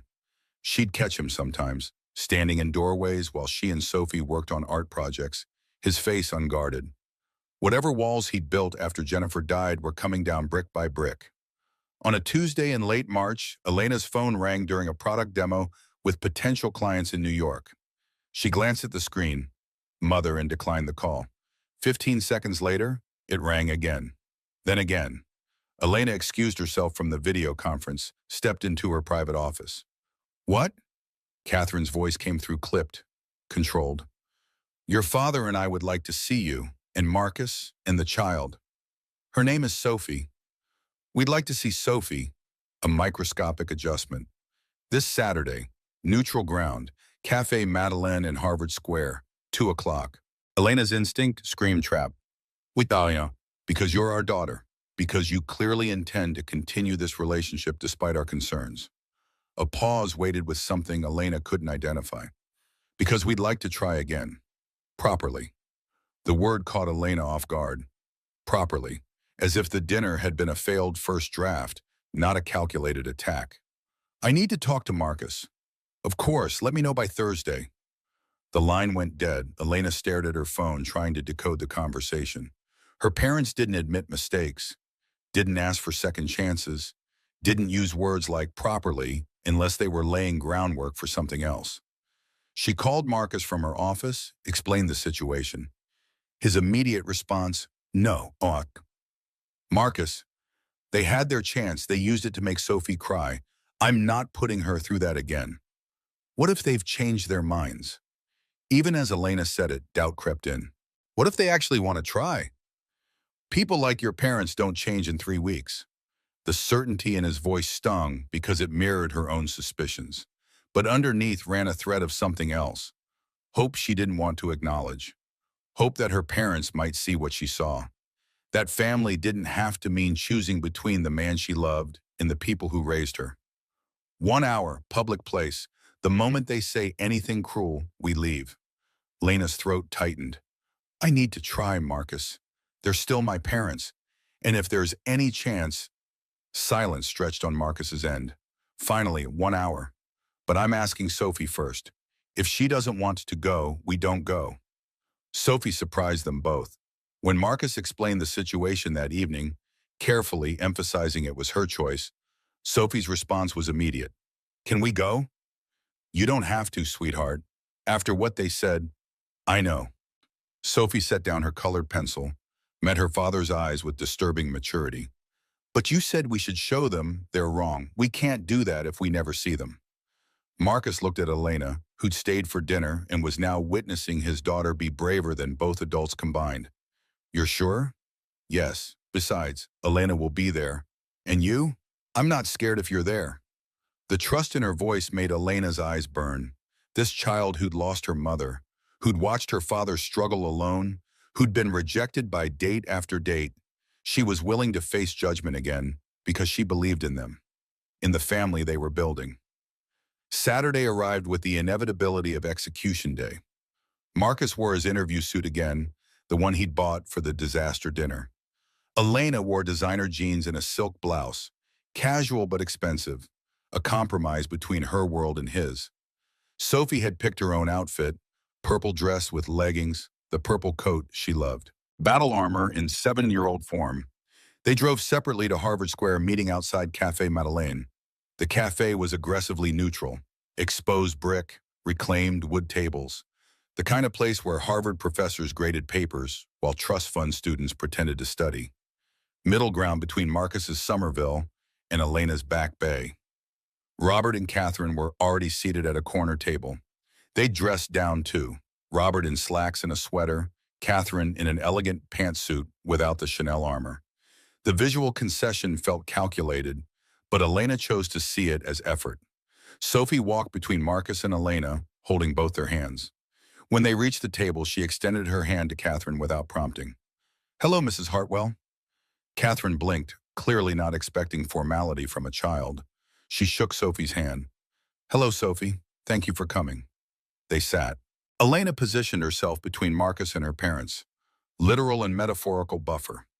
A waiter appeared immediately, Robert's world, where staff anticipated needs before they were voiced. They ordered coffee, hot chocolate for Sophie with extra whipped cream. Catherine spoke first, words clearly rehearsed. "We wanted to apologize for our behavior at dinner. We were rude, judgmental, and unkind. Particularly to you, Sophie. That was inexcusable." Sophie looked at Marcus, seeking guidance on how to respond. He gave a microscopic nod. "Accept the apology, but don't make it easy." "Thank you for saying that." Sophie's voice was small but steady. "It hurt my feelings when you said I made my daddy not good enough." Catherine's composure cracked. "I know, I'm sorry, I was wrong." "Why did you think that?" Sophie's question carried no guile, just genuine confusion. "My daddy takes care of me really good. He makes pancakes and helps with homework and reads stories. He's the best daddy." Robert cleared his throat. "We didn't question your father's devotion, Sophie. We questioned whether one person, regardless of dedication, could provide everything a child needs. But I have two people now." Sophie gestured between Marcus and Elena. "Elena helps too. She teaches me art and reads to me and makes me laugh. So I have everything I need." The simple logic of a child cutting through adult complications. Elena watched her parents absorb this, saw something shift in Catherine's expression. Not quite acceptance, but maybe the beginning of understanding. Marcus stayed quiet, letting Sophie speak for herself, but his hand found Elena's under the table. Squeezed once. United front, even in silence. Robert leaned forward. "Marcus, I was unnecessarily harsh about your financial situation. Elena has explained that you didn't pursue her, that this relationship began at her instigation. Does that matter?" Marcus's tone was careful. "Whether I pursued her or she pursued me, you still think I'm not good enough." "I think," Robert chose words carefully, "I think I judged you by metrics that don't apply. You're not trying to access Elena's wealth. You haven't asked for anything." That's become clear. "I don't want Elena's money. I want Elena." "Then what happens when Sophie needs something you can't afford? College, medical care, opportunities that require resources you don't have?" Robert wasn't being cruel now, just pragmatic. "Pride doesn't pay tuition." The question landed like a blade between ribs. Marcus's jaw tightened. Elena opened her mouth to defend him, but he spoke first. "You're right. I can't afford private school or expensive art classes or Harvard. I'm doing the math every month, trying to make sure Sophie has what she needs, and most months I come up short." His voice stayed level. But Sophie isn't learning that her worth is measured in dollars. She's learning that love means showing up, working hard, sacrificing. Those are lessons your money can't buy. Catherine's expression flickered. Pain, maybe recognition. Money can't buy integrity. Agreed. But it can buy security, opportunity, access. Why should Sophie be denied those things because of pride? I'm not denying her anything. Aren't you? Catherine's voice softened. Marcus, I need to tell you something. Something Elena doesn't know. Elena straightened. Mother, what? I grew up in Southie. Catherine's words dropped like stones. My father was a plumber. My mother cleaned houses. We lived in a two-bedroom apartment with my three siblings. I shared a bedroom until I was 16. The revelation silenced the table. Elena stared at her mother, processing information that contradicted everything she'd believed about her family's history. Robert was old Boston money, sure, but Catherine? Catherine who obsessed over pedigree and status and belonging. I met your father at Boston University. Full scholarship. Only way I could afford it. His family hated me. Called me a gold digger. Trailer trash trying to social climb. Catherine's hands trembled slightly around her coffee cup. It took 10 years for them to accept me. 10 years of proving I belonged, that I wasn't using Robert, that I was good enough for their precious son. She looked directly at Marcus. When I saw you and Sophie at that dinner, I saw my younger self, and I became the people I spent years hating.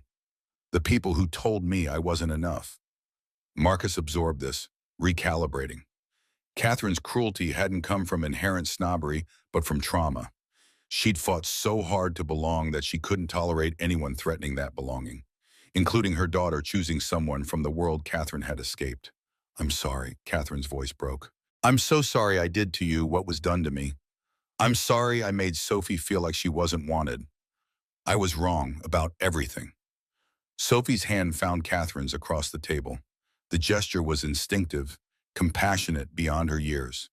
It's okay. My daddy says everybody makes mistakes. The important thing is fixing them. Catherine looked at this child she'd insulted, offering forgiveness without hesitation. Tears spilled over. You're very wise, Sophie. I know, my teacher says I'm advanced for my grade. The moment of lightness broke tension like snapping a cable. Robert even smiled, genuine, not the corporate expression he wore like armor. What's your favorite subject? Sophie launched into an explanation of art class, showing Robert drawings she'd brought in her backpack just in case. He examined them with focus that surprised Elena, asking questions about technique and inspiration. Not condescending, but engaged. Catherine and Elena stepped away to the counter, ostensibly for more coffee. Catherine touched her daughter's arm. I owe you an apology, too.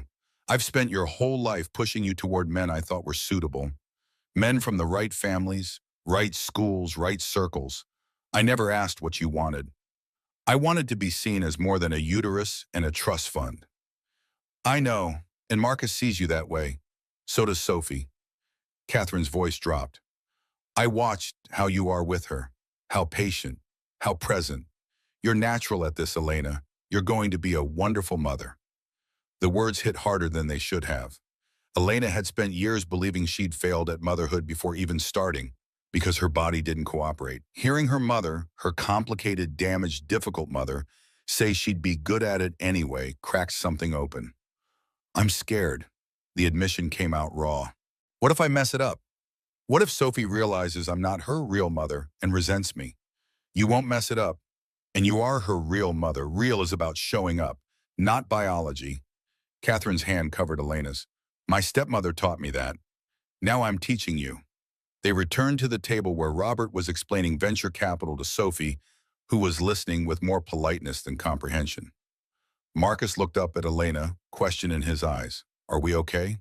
She nodded. Not perfect, not fixed, but okay. A beginning. They stayed at the cafe for 2 hours. Conversation remained careful, adults navigating around past damage. But Sophie's presence smoothed rough edges.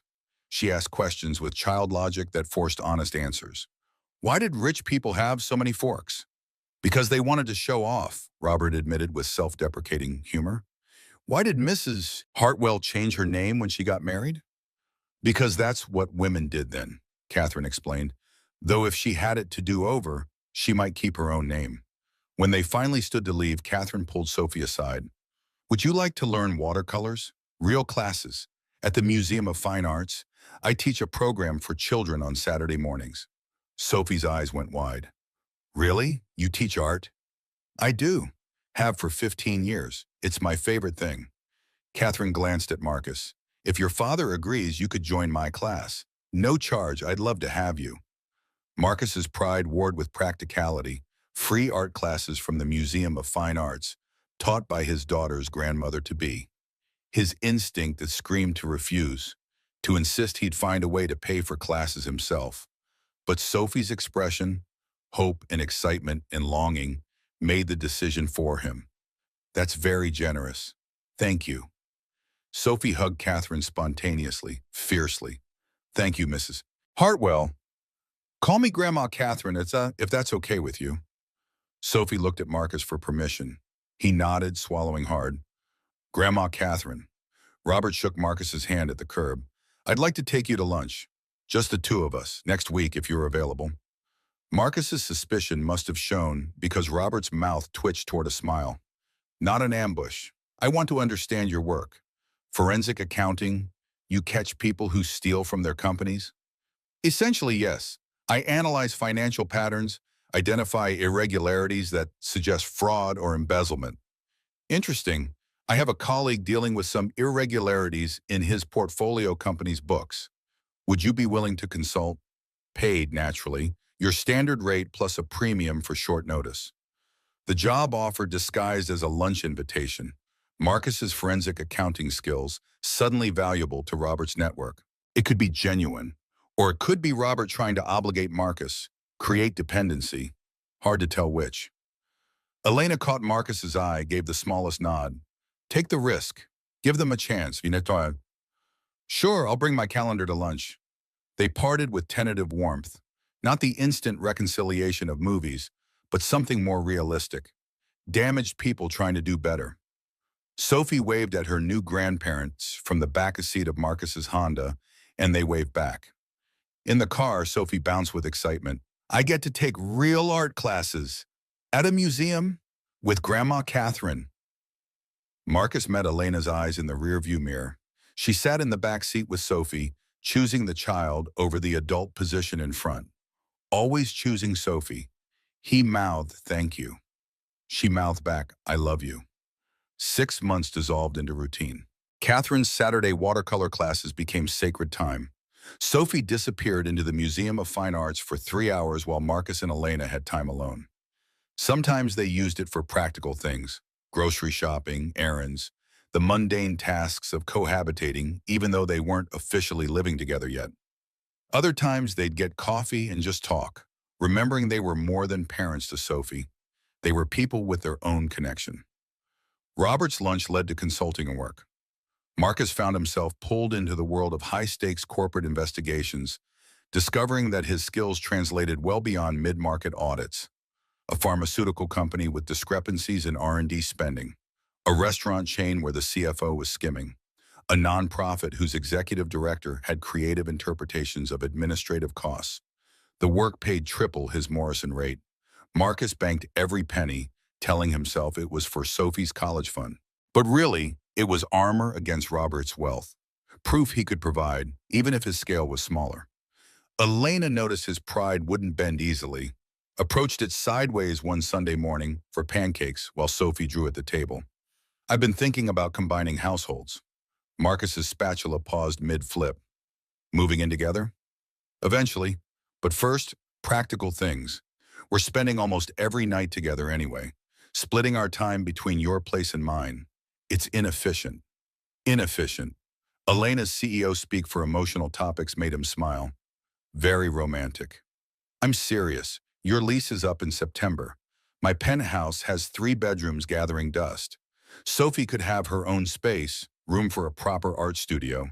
You'd be closer to work. 20-minute commute instead of 45. All logical reasons that conveniently ignored the real issue. Your penthouse costs more per month than I earn in a year. So I can't contribute equally. You'd be supporting us. Elena set down her coffee with deliberate care. Marcus, we need to talk about money. Really talk about it, not dance around your pride. It's not about pride. It's completely about pride. And I understand why. You've been taking care of Sophie alone, proving you don't need help, building a life from nothing. That's admirable. She leaned forward. But we're building something together now. That means sharing resources. You wouldn't let me pay a rent on this place even though I'm here 5 nights a week. You won't let me contribute to groceries. You barely let me buy Sophie art supplies without feeling guilty. Marcus flipped the pancake harder than necessary, because I should be able to provide for my own daughter. And you do, beautifully, but I'm going to be her mother, legally, officially, once we get married. Parents provide for children together. That's how it works. The word married hung in the air. They'd talked around it, assumed it, but never said it explicitly. Not since that first bizarre proposal at the restaurant 6 months ago.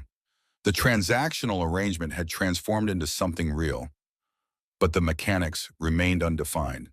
Once we get married, Marcus repeated it slowly. Elena blinked. Yes, I mean, that's where this is heading, right? Or did you think we'd just date forever?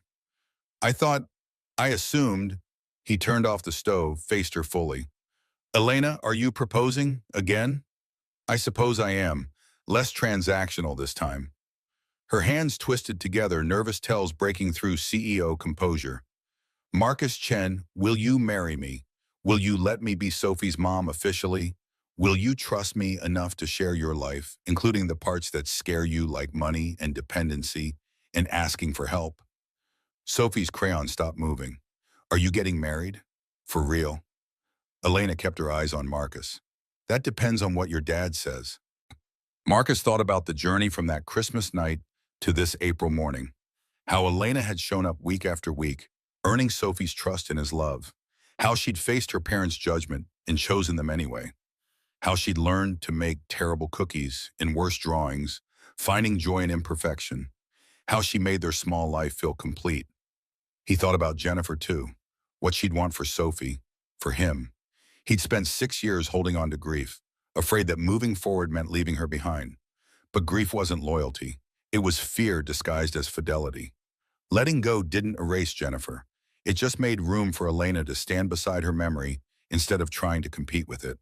Yes, his voice came out rough. Yes, I'll marry you again. Sophie shrieked, launching herself at both adults. They caught her in a tangle of arms and laughter, pancakes forgotten. I'm getting a mom, a real mom. Elena held them both, tears streaming. You're getting a mom, and I'm getting a family. Seems like a good deal. The best deal, Sophie agreed with 7-year-old authority. They married in September.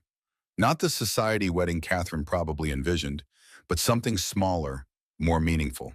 Lyman Estate in Waltham, a historic property with gardens gone gold with autumn. 40 guests, close friends, family, colleagues who'd become friends. Sophie stood beside Elena in a purple dress she'd picked herself, holding a bouquet of lilies she'd insisted on because they shared a name with her old one. Elena wore ivory silk, simple and elegant. Marcus wore his interview suit, now lucky instead of desperate. Robert walked Elena down the aisle, and the parallel to Catherine's journey wasn't lost on anyone. 2 generations of women choosing men their families initially rejected, proving that love transcended social mathematics. The vows were traditional until the end, when Elena turned to Sophie. Sophie, I promise to be the best mom I can be, to support your dreams, encourage your talent, and be there when you need me. You've taught me what it means to be a mother, and I'm grateful every day for that gift.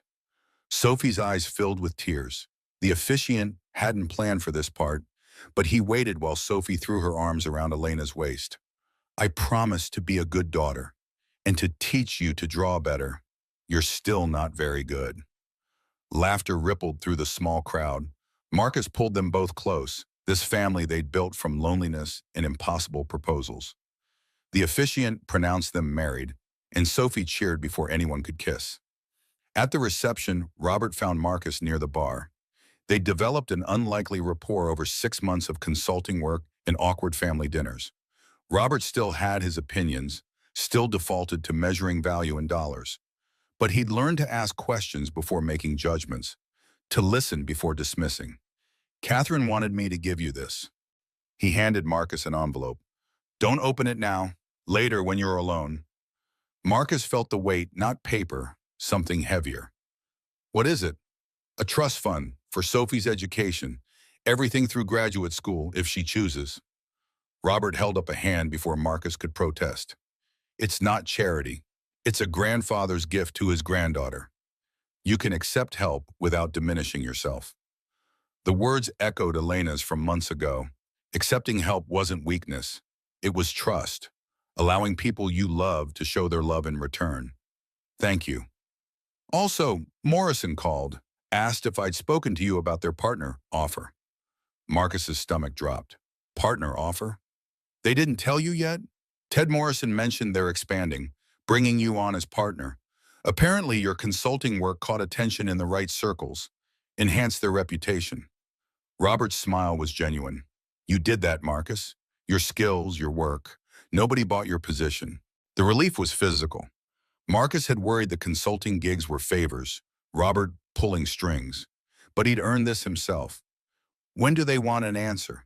Monday. But take your time. It's a big decision. More money, more responsibility, more hours. Talk it over with Elena and Sophie. Family decisions should be made by families. The word family from Robert's mouth still felt surreal. This man who'd called Sophie a burden 6 months ago now casually included her in major life choices. People could change. Not completely, not perfectly, but enough to matter. Elena found Marcus on the terrace after dinner, escaping the noise for a moment. She'd kicked off her heels, was standing barefoot on stone looking out at gardens lit by string lights. Hiding? He wrapped his arms around her from behind. She leaned into him, savoring. This is real now. Legal, official, permanent. Having second thoughts? Never. She turned in his arms. I spent so long thinking I was incomplete because I couldn't have biological children. Thought it made me less of a woman, less deserving of love. Then I found you and Sophie, and I realized family isn't biology. It's choice. We chose each other. Marcus kissed her, tasting champagne and promise. Behind them, through the windows, Sophie danced with Catherine while Robert looked on with grandfatherly pride. Their small family had expanded, grown to include people who'd once seemed like enemies. Morrison offered me partner, Marcus murmured against Elena's hair. She pulled back, eyes bright. That's amazing. When? Robert told me tonight. I meet with Ted Monday. He hesitated. It means longer hours, more travel. I don't know if I can do that and still be present for Sophie. We'll figure it out. That's what partners do. We share the load. Some weeks I'll pick Sophie up from school. Some weeks you will. We're not doing this alone anymore. The idea still felt foreign after 6 years of solo parenting, but Elena had proven herself 100 times over. She'd earned his trust. Okay, I'll take the offer. Good. Now come dance with your wife before Sophie monopolizes you all night. They returned to the reception hand in hand. Sophie ran up, grabbed them both. Come on, they're playing the chicken dance, Elena groaned. That's the most terrible wedding tradition. Please, Sophie deployed weapons-grade puppy eyes.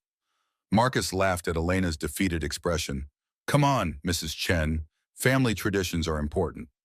Mrs. Hartwell Chen, she corrected. I'm keeping my name professionally, but I like the sound of Mrs. Chen, too. They joined the dance floor, flapping their arms ridiculously while Sophie collapsed in giggles. Around them, guests joined in, Rachel with her new boyfriend, Ted Morrison, surprisingly game. Even Robert and Catherine attempting the moves with dignity challenging results. This was family. Messy, imperfect, built from broken pieces that didn't quite fit at first, but had learned to mesh through patience and effort. Not the fairy tale Elena had stopped believing in, or the second chance Marcus had feared to hope for. Something better, real life with its complications and compromises, and joy found in unexpected places. That night, after the reception ended and Sophie fell asleep in the car before they reached Elena's penthouse, their penthouse now, the place they had officially moved into together last week, Marcus carried his daughter to her new room. It was 3 times the size of her old one, with built-in shelves for art supplies and a window overlooking Boston Harbor. He tucked her into bed, brushed hair back from her forehead. She stirred, eyes opening halfway. Did we really get married today? We really did. So Elena is my mom now, for real? For real. She adopted you legally. Your birth certificate will say Elena Hartwell Chen as your mother. Sophie smiled, eyes drifting closed again. Good. I always wanted a mom. Marcus stayed until her breathing evened out, then joined Elena in their bedroom. She changed into pajamas, was taking off her jewelry at the dresser. He watched her through the doorway, this woman who'd walked into his life with an insane proposal and somehow made it work. What are you thinking? She caught his reflection in the mirror. That I'm lucky. That Sophie is lucky.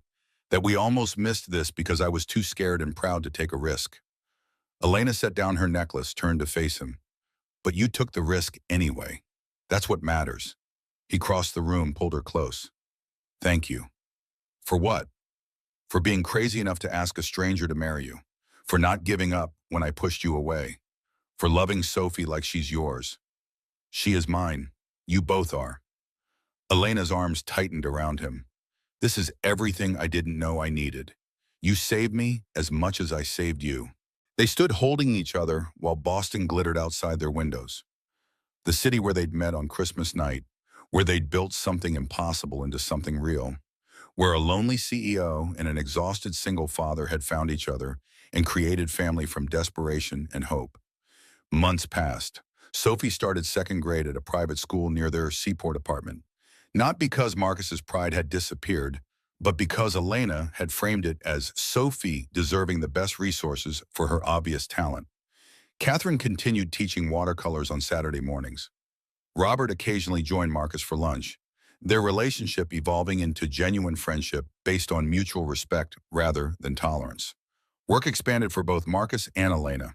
His partnership at Morrison came with challenging cases and respect from colleagues who'd seen him as merely competent before.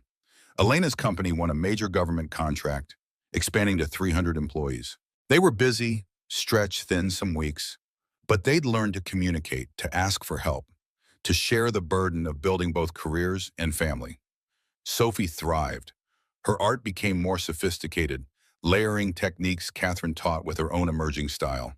She made friends at the new school, invited them for sleepovers, where they'd stay up late drawing and giggling. She called Elena Mom without hesitation, though sometimes late at night she'd ask Marcus about Jennifer. He'd tell her stories, keeping those memories alive, and Elena would join them, listening without jealousy to tales of the woman whose absence had made space for her presence.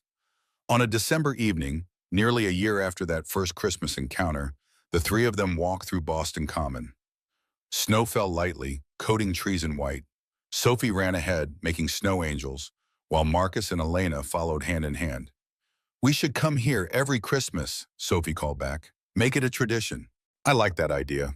Elena squeezed Marcus's hand. Start our own traditions. Marcus pulled her close, breathing in cold air and possibility. A year ago, he'd been sitting in a restaurant being rejected by yet another woman who couldn't handle his complicated life. Convinced he'd be alone forever, that Sophie would grow up without the mother she deserved. Then Elena had asked an insane question, and everything changed. What are you thinking? Elena bumped his shoulder. That sometimes the craziest ideas work out. She laughed, the sound carrying in cold air. Are you saying marrying a stranger was crazy? Completely insane. Best decision I ever made. Sophie ran back, grabbed both their hands. Come see my angel. I made it extra big. They let themselves be pulled toward the snow angel, this child who belonged to both of them now. Not through biology, but through choice, through showing up day after day, through loving her enough to fight for her even when fighting meant facing judgment and doubt. Marcus looked at Elena across Sophie's head. She met his eyes, smiled. No words needed. They both understood what they'd built. Not perfect, not easy, but real. A family forged from loneliness and impossible proposals, from taking risks when every instinct screamed to protect your heart. Sometimes the best things in life started with crazy questions and desperate hope. Sometimes you had to trust that love could bridge gaps that logic said were too wide. Sometimes you had to be brave enough to say yes to strangers who saw something in you that you'd stopped seeing in yourself. Sophie's snow angel was indeed extra big, arms spread wide like she was embracing the sky. It's beautiful, kiddo. It's us. Sophie pointed to three distinct sections. See? You, me, and Mom. A family. Marcus's throat tightened. That's exactly what we are. Elena crouched beside Sophie, both of them adding details to the snow angel. Marcus watched them together, mother and daughter in every way that mattered, and sent a silent thank you to Jennifer for making him promise to be happy, for giving him Sophie, for loving him enough to want him to find love again, and to Elena for being crazy enough to ask, for seeing past his defenses to the man who desperately wanted to not be alone, for choosing them every day, proving that family wasn't about bloodlines or bank accounts or meeting someone else's definition of enough. They were enough, just as they were. A forensic accountant, a CEO, and a second grader who loved purple and drawing. An unlikely family built on an impossible foundation, proving that sometimes the best love stories started with the most insane proposals. Snow continued falling as they made their way home through Boston's streets, three sets of footprints in the snow slowly filling in behind them. Ahead lay years of complications and compromises, of blending lives and negotiating differences. But they'd face it together, this family they'd chosen and fought for and built from broken pieces. And that was more than enough.